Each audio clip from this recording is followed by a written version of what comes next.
arkadaşlar, bugün sizlerle slime yapacağız. Yapıştırıcımız, simimiz ve boraksımız. Sularımız arkada. Evet arkadaşlar, başlayalım. Evet arkadaşlar, biraz yapalım. Sular arkadaydı. Yapıştırıcımız, kabımız, simimiz, boraksımız, suyumuz, sıcak suyumuz. Başlayalım. Şimdi önce boraksımızı alıyoruz.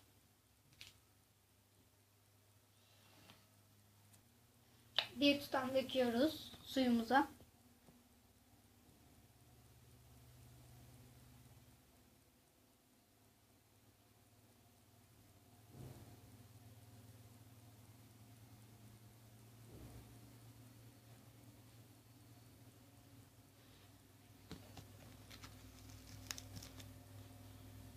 Tamam arkadaşlar.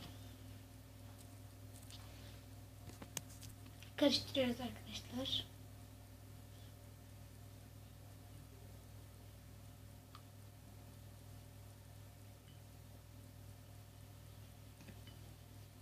Evet arkadaşlar, olunca ben size göstereceğim. Evet arkadaşlar, slime'ımız 10 dakika sonra hazır olacak. Hepimiz oynayacağız. Arkadaşlarımı da oynatacağım parkta. Evet arkadaşlar, videomuz bu kadardı. Slime'ı bekleyin, 10 dakika geçecek, bekleyin. Evet arkadaşlar, olmuştur. Bakın.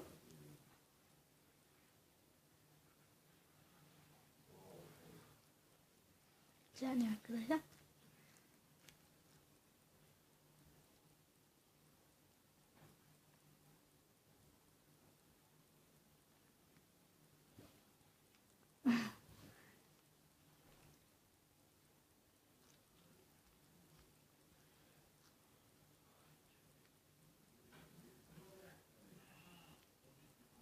Bakın arkadaşlar. Bakın arkadaşlar. Kuzentex and you. Olmuştur arkadaşlar.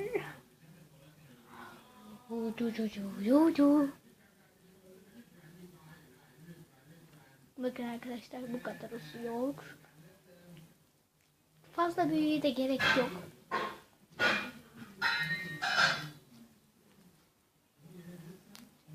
Evet arkadaşlar, olmuştur. Abone olmayı unutmayın. Hepinizi öpüyorum. Ama tekrar oynayayım. Göstereyim size iyice. Evet arkadaşlar, slime'ımız oldu. Bakın. Bakın arkadaşlar. Bakın. Sesleri duyuyorsunuzdur. Çok güzel ya. Size yapmanızı tavsiye ederim. Güle güle. En sevdiğim arkadaşlarım Yaren ve Öykü'yü buradan öpüyorum.